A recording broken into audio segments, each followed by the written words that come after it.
There is nothing awesome about coronavirus, but there is about Fridays, and we're grateful we can spend this Friday in our studio. If travel and work restrictions keep our team out of the studio in the days ahead, we still plan to produce our show. We'll post it on our YouTube channel, so please subscribe to that to get those updates no matter where you watch the show. U.S. President Donald Trump delivered a speech from the Oval Office this week. His goal was to discuss what the United States government was doing to protect Americans from the new coronavirus and to reassure them that it would eventually pass. We have been in frequent contact with our allies, and we are marshaling the full power of the federal government and the private sector to protect the American people. This is the most aggressive and comprehensive effort to confront a foreign virus in modern history. I am confident that by counting and continuing to take these tough measures, we will significantly reduce the threat to our citizens, and we will ultimately and expeditiously defeat this virus. So what are some key parts of that effort? The president says with some exceptions, travel from Europe to the United States will be suspended for a month. Health industry executives have agreed to make coronavirus treatments cheaper and easier to get. Tax relief is ahead for some businesses that are losing revenue because of the pandemic. The president says no nation is more prepared or resilient than the United States.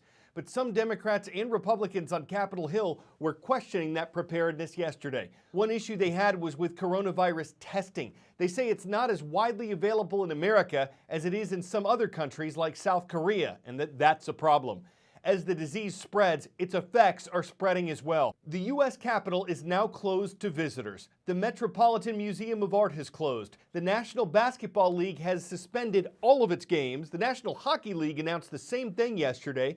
Major League Baseball has suspended spring training. March Madness has been canceled. Disneyland is closed. Around the world, there have been cancellations and closures like these, sometimes including countries' borders, and international stock markets have seen dramatic swings and losses. Because of this week's drops in U.S. stocks, Wall Street is now said to be in bear market territory. So we talk about being in a bear market. People were panicking. The market is not functioning properly. What exactly is a bear market? It's when stocks drop 20% from recent highs. When we talk about the overall stock market, we usually look at a broad index like the S&P 500. But individual stocks or commodities can also fall into a bear market if they decline 20%. Now, a bear market is different from a correction. That's a 10% decline.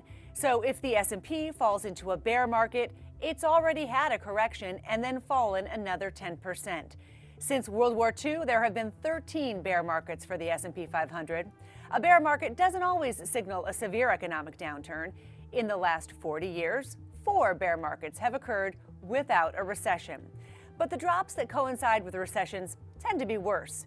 The good news is bear markets don't tend to last as long as bull markets. The average lasted 362 days and declined nearly 32%. But history shows it takes about a year for stocks to fully bounce back. 10-second trivia. Geographically, which of these nations is closest to Japan? China, North Korea, South Korea, or Philippines?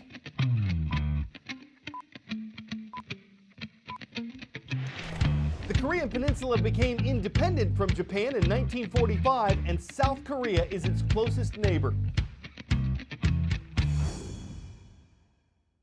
Getting medical supplies to hospitals and people who need them. Developing vaccines. These are some actions being paid for by an $8.3 billion funding bill that President Trump recently signed into law. Other countries are also spending millions to come up with a coronavirus vaccine, and though one of those doesn't exist yet, testing kits do. And as you heard earlier, South Korea has been seen as a model for coronavirus testing. How can the efforts of a nation that's about the size of Indiana potentially benefit larger countries? Since the start of the coronavirus outbreak, South Korea has aggressively tested for the disease. With the help of drive-through testing facilities that speed up the process, South Korea has already tested more than 220,000 people.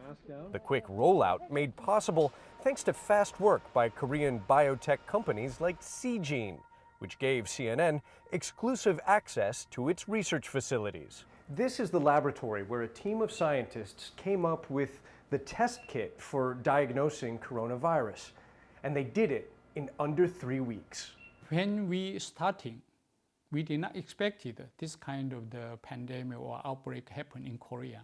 Nobody expected at all. Chun Jong-yoon is the founder and CEO of Seegene, a company that designs and sells test kits to identify at least 160 different kinds of diseases.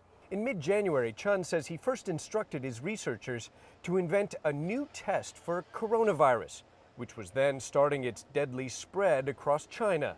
So you guys were already working on coronavirus before the first confirmed case of the illness in South Korea. Yeah, just hearing the news from the China, we thought it will be impact on the Korean peninsula, so we thought that it's emergency cases. The molecular microbiologists got to work without ever having a physical sample of the virus.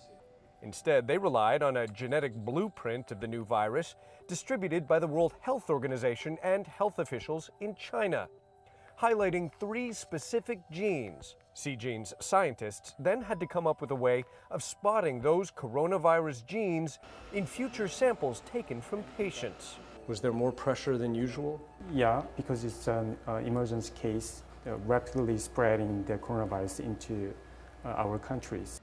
Not long ago, it would have taken Seegene 2 months to a year to come up with a test. But using artificial intelligence, You were able to come up with a test in less than 2 weeks. Right. That's pretty quick. Yeah, very quick. Chun says on February 12th, the Korean government fast-tracked approval of the new coronavirus test kit less than a month after Seegene started working on it. These 6 vials, some of which only contain a teardrop worth of solution, are what you need to conduct tests on 100 patients for coronavirus. And that can be completed in just 4 hours. Seegene is now working overtime, even drafting scientists with PhDs to work on the assembly line. That's how much demand there is right now. Yes, crazy demand. Not only from domestic market, also from the overseas market.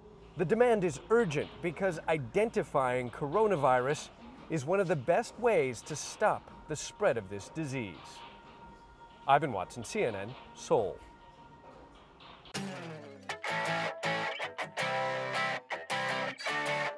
The riveting rescue of Rockstar Freddy. Of course it's worth 10 out of 10. Rockstar Freddy is a teddy. It belongs to a kindergartner in Florida, but for some reason, a first grader threw it onto the roof of the school, and the teddy bear's owner was crushed. But that's when the Cape Coral Fire Department got involved. They were probably relieved Rockstar Freddy wasn't a cat, and they pulled out all the stops to pull the teddy off the roof. So they didn't need to raise the roof to save the stranded teddy. You betty that they're ready when there's a bare need for Freddy. They held steady and they didn't blush. Even if the thing was plush, bet you that it's still a rush saving something stuffed. Call it fluff, call it guff, but don't ever say they bluffed because Freddy's now home safe and for his owner, that's enough. Pun raps are unbearable, y'all. I'm Carl Azuz, and today's show goes out to Palestine Wheatley High School. It's in Palestine, Arkansas. Let's go, Patriots!